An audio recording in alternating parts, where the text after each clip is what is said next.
It's Thursday, June 5th, and this is the evening Mike and Bike commute.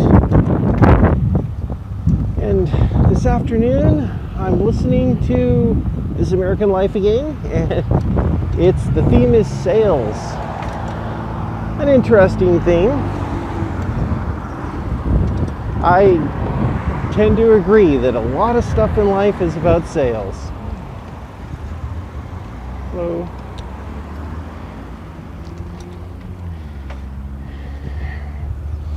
we're always selling ourselves with our defined jobs, with our resumes.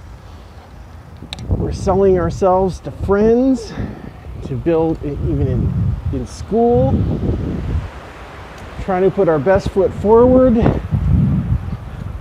Learning, even from early ages, we're learned how to, we're taught manners and etiquette for playing with others. And all those things are to help with the sales pitch so that others will want us.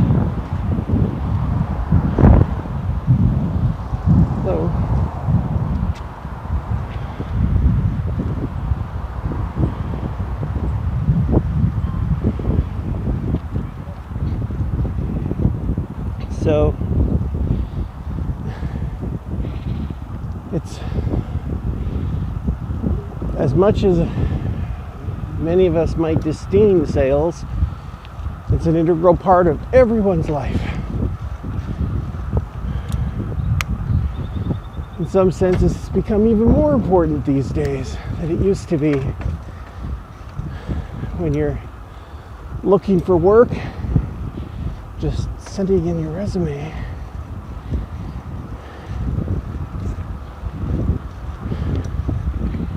Resumes themselves don't really help much in getting a job anymore. It's about pitching yourself and getting known. You need to get your name out. And how do you do that? All kinds of promotional activities. Participate, if you're a programmer, participate in projects on GitHub. Get yourself known as a part of the community. If you're, whatever you're in, it's about building an image and becoming known in those communities. Yep, it's all about sales. I guess you can almost say that about anything. Say it's all about engineering. Everything in life revolves around engineering. And I guess you can come up with all kinds of logic to back up any kind of statement like that. But still, it is interesting to see how integral to our life these various things are, and in this case, sales. I have no disdain for good salespeople. I think it's an honorable career to be in sales.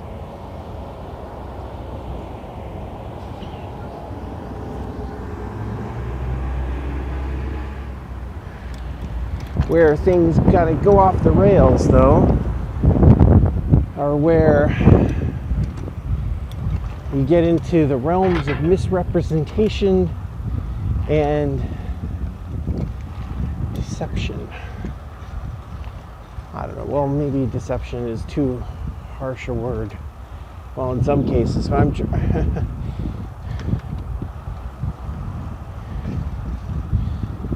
I mean, it's one thing to tell people the value of a product or value of yourself and play up the positives and don't focus on the negatives. That's fine. That's admirable. But when you start misleading people as to what they're going to be even able to do or what they're getting into, that's, I think, crossing a line.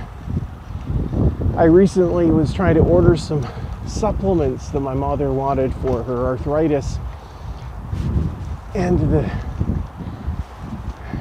salesperson on the phone, when I called to order the sample, kept insisting that I take a subscription and join their program to get monthly supplements. So I kept saying no, but she wouldn't take no for an answer. I thought it was a little pushy, frankly, and she was pretty much telling me that I must be an idiot to not take such a good deal of the discount they were offering on their subscription. I went and looked the company up online later, and I discovered that there's tons of consumer complaints against these guys. There were a lot of people complained that they were signed up for subscriptions they didn't want and found they were getting these monthly shipments and billed on their credit cards, and they couldn't figure out how to stop them. And when they would call up to cancel, they'd get the runaround. Well, I'm just hoping I don't hit that problem. But that is sales. But I think that's sales that's crossing a line.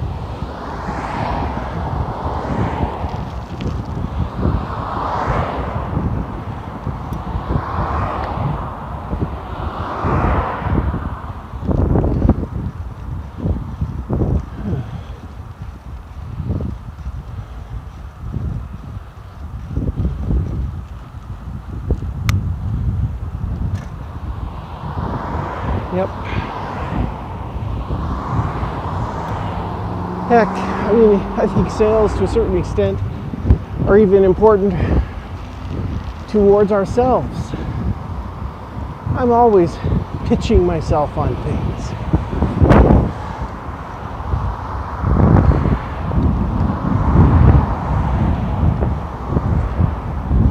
Hello.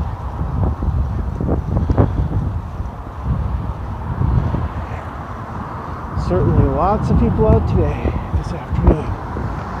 Yeah, so I'm always pitching myself to psych myself up about things.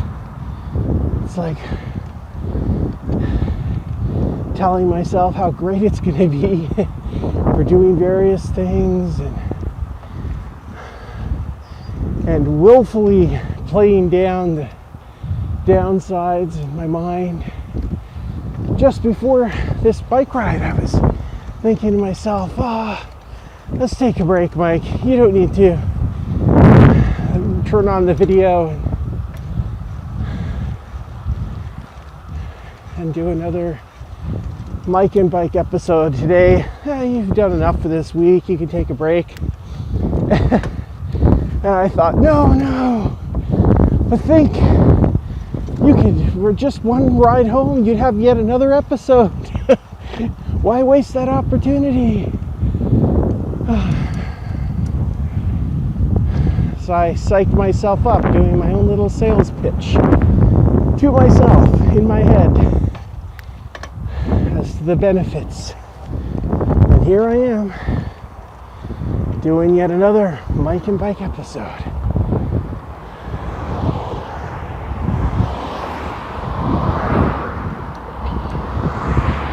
When I went through my year's hiatus of unemployment in 2009 and 2010, that was a pretty tough time. On the other hand, I kept pitching myself every day on how it's going to be a great day and I can get a lot done. And that, hey, this could be the day that I find my great job or opportunity. And I would enjoy the days. I just made myself do it.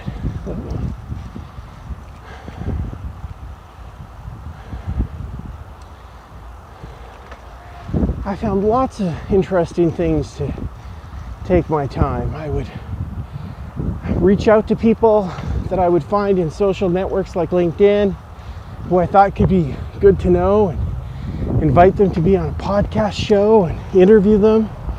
Every day I was interviewing several people, meeting several people, building friendships with all kinds of interesting folks. If I had just sat on my hands and sent my resume out, nothing would have happened. And I wouldn't have had nearly as much fun in meeting people either. I even volunteered, did a lot of free work, marketing work for startups. Didn't get much of the work I didn't get paid a dime for. But I learned a lot. Got to experiment with things, trying out my ideas. I mean, a lot of my work was a contingency.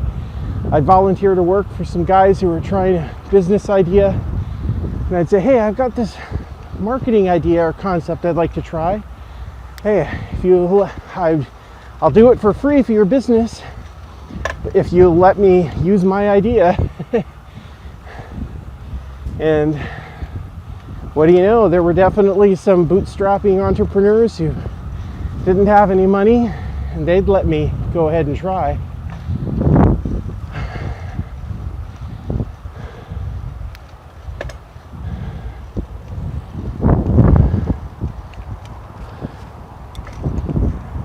Yep.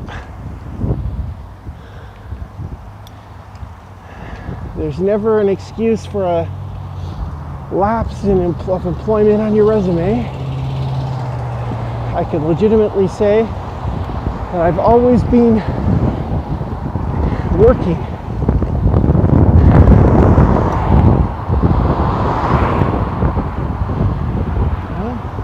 Let's hope they see me.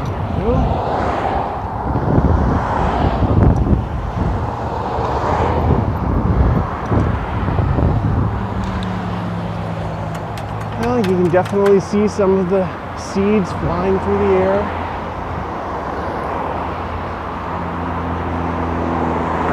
It's June, but there's still seeds.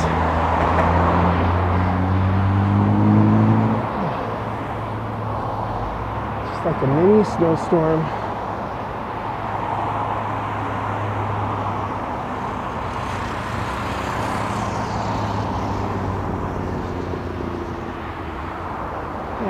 But as important as sales are,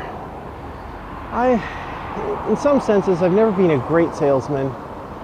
I'm great at conveying ideas and getting enthusiasm across, but I think I'm not the best closer. And I also think I have a tendency to impart too much information that can spook people sometimes a little bit. I've been getting a little better at that.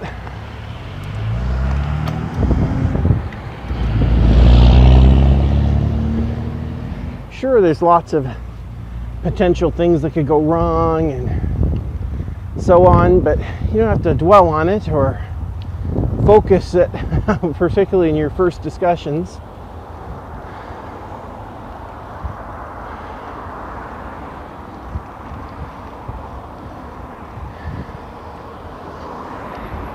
Kind of like the fine print when you buy a car.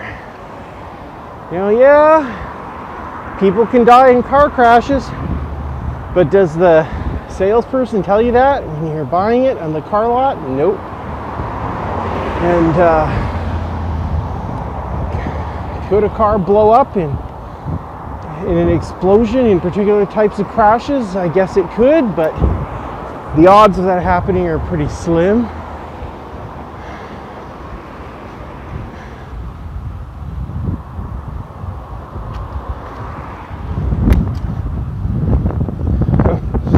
Thinking of sales, I remember even as a kid, I would go around helping sell religion. I remember as a young Mormon, I would go tracting as a young teen with some young Mormon missionaries and going door to door and telling people about the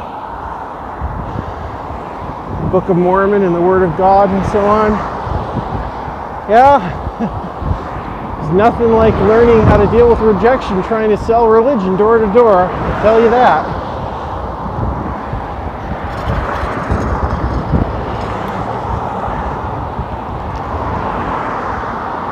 Yep. Did a lot of sales as a kid, selling produce from our farm in the farmers markets in Alberta, Canada, on weekends, going door to door, selling all kinds of things that my dad would be marketing. I remember we were selling candy once. He had like some candy franchise or something. Not even sure what the heck the business was, but I would be out there with my brother selling candy.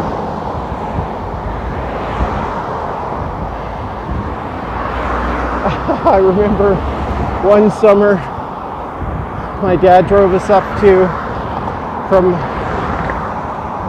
we drove up to northern British Columbia to Prince Rupert to pack salmon all summer, salmon fish and ice that were coming off the boats from the fishing trawlers. And all the way up there, we would stop at the gas stations and little stores, and I would go in and pitch them on buying beef jerky. We had these cases of beef jerky that my dad had, and we were trying to sell to these stores.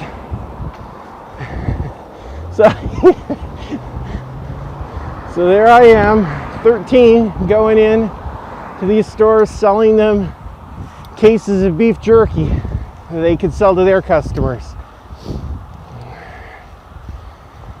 Never really bothered me. It's pretty inured to the whole idea of salesmanship at that stage. And to be honest, I never would tell them drawbacks about the beef jerky. I'd never tell them, well, there is some fat in it, some fat content, or anything like that. Nope. Pretty straightforward sales pitches.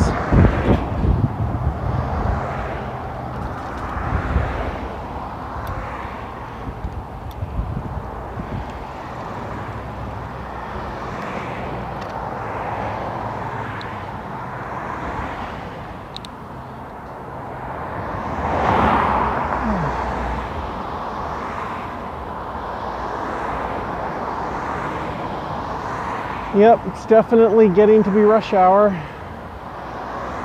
More and more cars on the road at this time of day. Luckily, I'm not on the road for too long on the bike.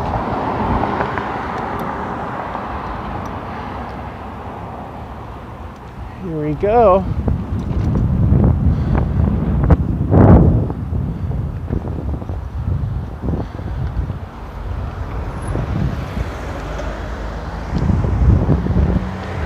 That was an interesting summer up in Prince Rupert. There's a lot of downtime though. You wait for these boats to come in with their catch of fish and just hang around doing nothing much, going around the town. I remember spending time at the indoor swimming pool in Prince Rupert. It seemed like a modern facility to me at the time. Pretty nice. I remember I went and saw a couple movies maybe with my brother there in town. I think we had like a single theater or something.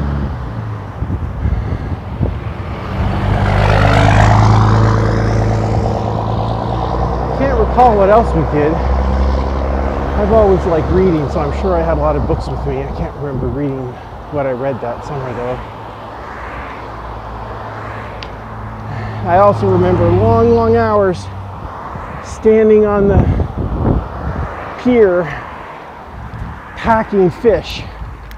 When the boats would come in, you'd be there whatever time they came, whether it was late at night or whatever, and you'd keep taking those fish and packing them in ice crates until it was done. However long that was.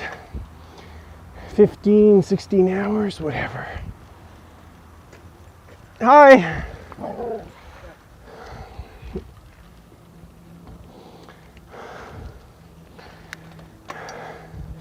thing I remember most about those long shifts packing fish was how cold I'd get, because you're in ice the whole time. It's maybe a warm summer day, but you're constantly in ice. I have these big rubber gloves on, but I tell you, that cold would go through that.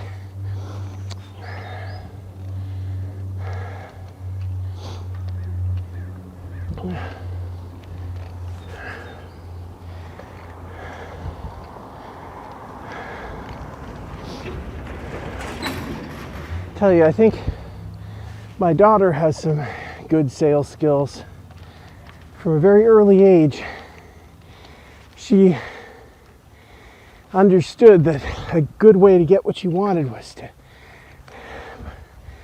pitch it to you in a way that you were getting something out of it, or her parents were getting something out of it. I remember her, when she's like 4 or 5, coming up to me while I'm doing the dishes, and I can't even remember what it was.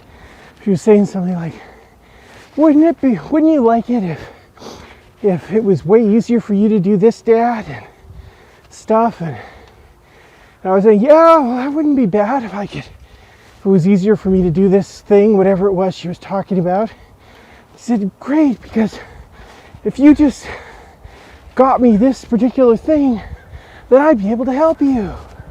And then life would be so much easier for you, Dad.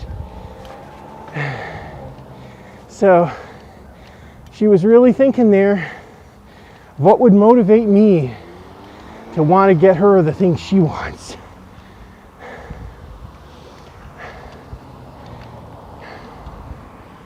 I even remember that for the longest time, she wouldn't, from an early age, she stopped wanting to tell me about her days.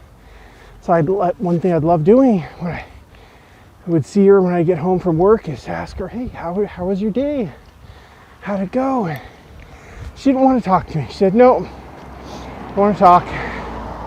So she wouldn't tell me anything that was going on about her day.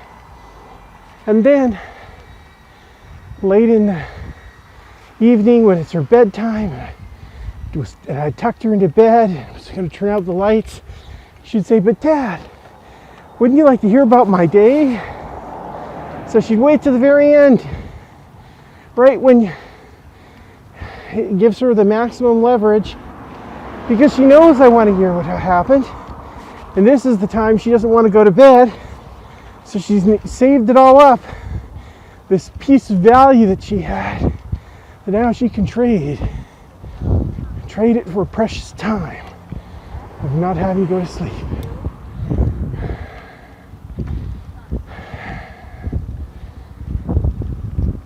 Yeah, those are some serious sales skills.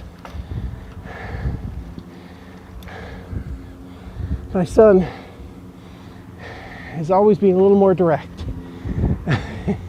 And the good thing about that is you know pretty much what he wants. So I want this. Not a whole lot of of winding explanations and looking for trying to justify it in terms of what his parents would get out of it and stuff. But I've noticed he's started doing that now. So even he has begun learning the sales pitch.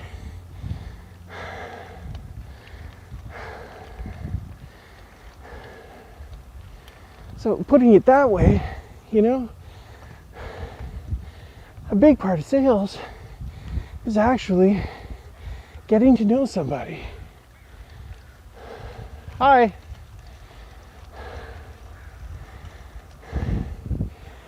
You can't sell to someone if you don't understand them. What are their needs and wants? One of the most important principles most of the sales books I've read talk about is the first step is to listen. You don't come out pitch your potential customer. If you're about your product, you listen to them. Let them talk about what their needs and issues are. And once you've got an understanding of your customer, now you can tell them how you're going to help them, how you're going to solve their problems.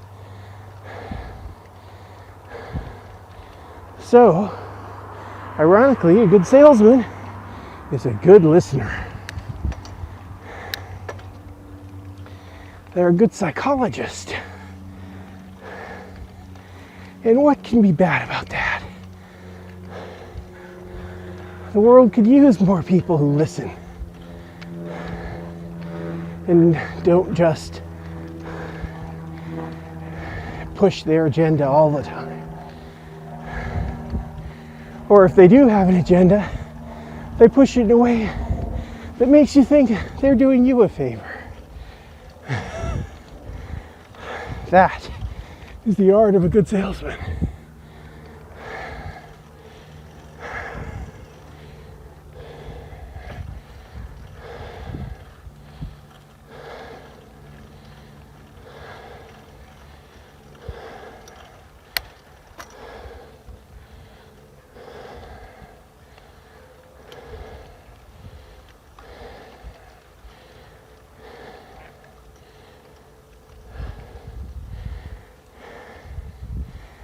I can see the end point of our destination.